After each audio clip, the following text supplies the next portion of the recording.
আজ আমি আপনাদের মুকেশের কাজটা দেখাবো। এই মুকেশের কাজটা কিভাবে করতে হয়, এটার জন্য কি কি লাগে, কেমন সুই ইউজ করতে হয়, সবকিছুই আজকের ভিডিওতে আমি আপনাদের সাথে শেয়ার করব।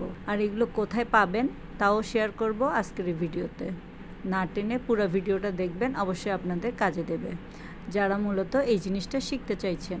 দেখেন, এটা হচ্ছে মুকেশের তার। এটাকে বেশি টানা যাবে না, বেশি যদি টানেন এটা কিন্তু বাঁকা বাঁকা হয়ে যাবে, তখন কাজ করতে সমস্যা হবে। তারপর এটা হচ্ছে সুই। এই একটা সুই খুঁজতে আমার প্রায় অনেক দিন লেগে গেছে। আমি অনেক দোকান খুঁজে টেরি বাজারের কাটা পাহাড়ের দোতলায় যে সুই সুতার দোকানটা আছে সেই দোকান থেকে এই সুইটা আমি কালেক্ট করেছি। যদিও এই মুকেশের সুই কিন্তু এটা না, মুকেশের সুই আরেকটা, যেটা একটু চ্যাপ্টা টাইপের হয় নিচের দিকে। তো ওই সুইগুলা এখানে পাওয়া যায় না। আমি ঢাকায় অর্ডার দিয়েছিলাম, বলেছে ওখানেও পাচ্ছে না। তো যার কারণে আমি এই সুইটাকে বাছাই করে নিয়েছি।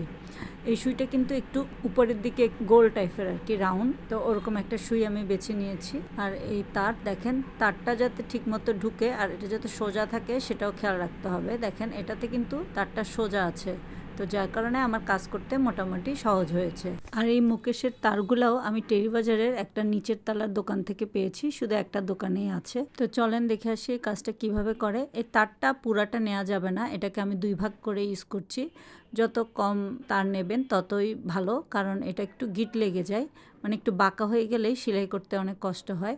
তো সেই জন্যই যখন ছোট তার হবে তত আপনার গিটটা কম হবে। দেখেন, একটু পরপর পেঁচে যাচ্ছিল আর আমার কাজ করতে অনেক অসুবিধা হচ্ছিল। যত তারটা চিকন থাকে, মানে ছোট থাকে, তত গিটটা কম লাগে আর কাজটা করতে সহজ হয়। এটা খুব আস্তে আস্তেই করতে হয়। আমি যেহেতু টেনে টেনে দেখাচ্ছি, এটাতে অনেক তাড়াতাড়ি মনে হচ্ছে। তো আস্তে আস্তে করতে হবে যাতে কাপড়টা না ছিঁড়ে যায়। একটু বেশি টানাটানি করলে কিন্তু কাপড় ছিঁড়ে যায়। আর কাপড় বাছাইয়ের ক্ষেত্রেও একটা ব্যাপার স্যাপার আছে। এখানে আপনি সব কাপড়ে এটা করতে পারবেন না। শিপন জর্জেট যেটা আছে সেই কাপড়ের মধ্যেই আমি করছি। এই কাপড়ে আমার মনে হয় সবচেয়ে বেশি ভালো হয়। এটা করার সময় একটু চাপ দিয়ে দিয়ে করতে হবে যাতে এটা বসে থাকে। আর না হলে নিচের থেকে একটা কিছু দিয়ে, উপর থেকে আর একটা ভারী কিছু দিয়ে, প্রেশার দিয়ে বসিয়ে দিতে হবে জিনিসটা।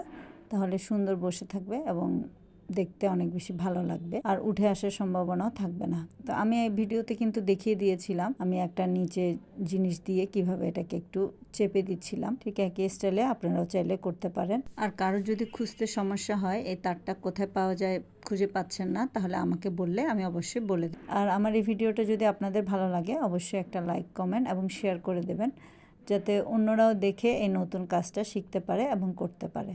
তো ভালো থাকবেন সবাই।